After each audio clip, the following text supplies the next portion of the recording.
Okay, so this is the latest addition to the collection.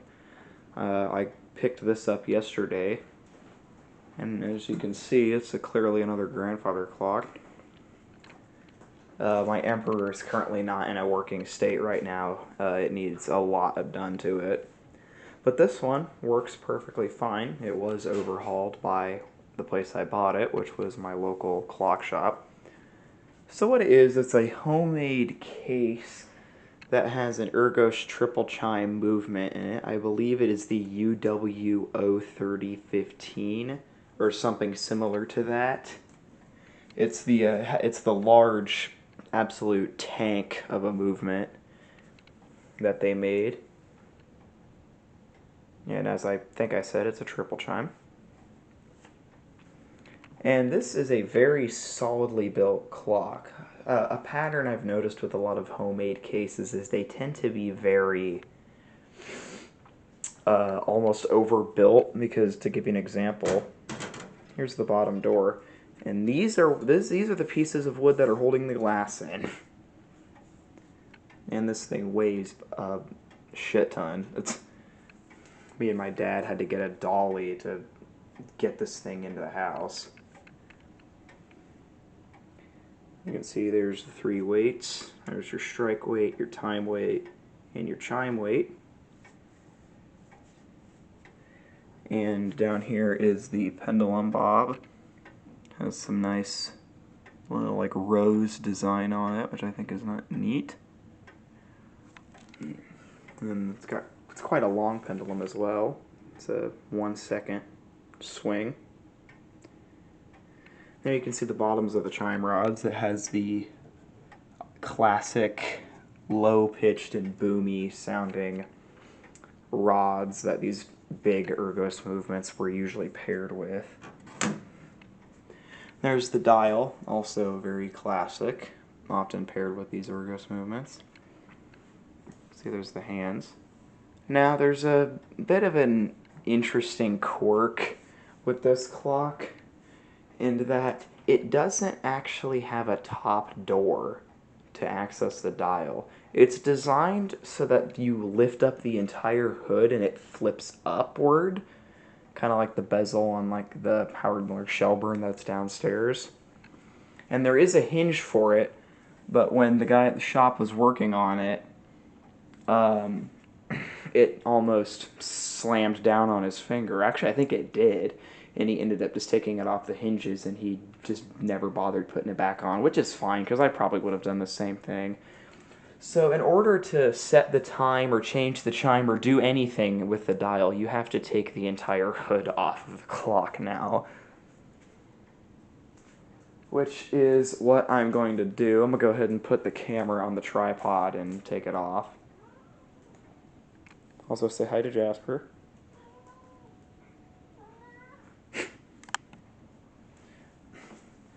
But anyway, so just grab it here and then the whole hood comes off. I'll just set that down there. And now we can get a better look at the dial, I guess. I mean, it's the typical design for these and typical hands and whatnot. There's the movement, very beefy movement. And there's the 8 rods for the chime side and the chime barrel, as well as this lever that you can use to lift the chime hammers up. And then over there is the strike side. And like I said before, it is a triple chime.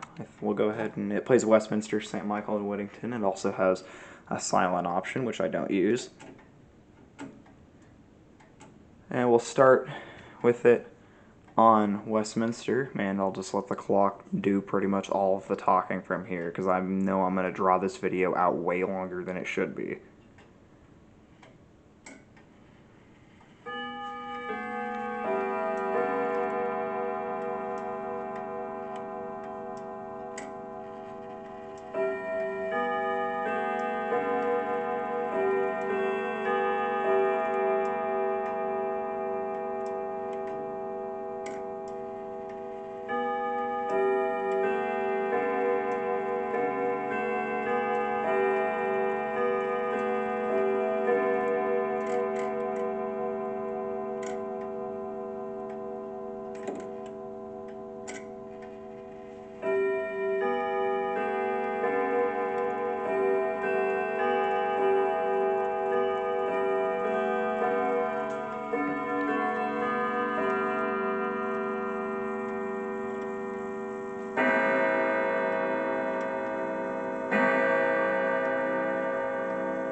Alright, now we're going to go ahead and flip it over to Whittington.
Also, sorry about the shaky camera handling there. My arm's already starting to get tired, so I'll switch hands for this. Now, finally, we got St. Michael's, which is the chime I'm probably going to keep it on. Oh, right, you have to go all the way back here.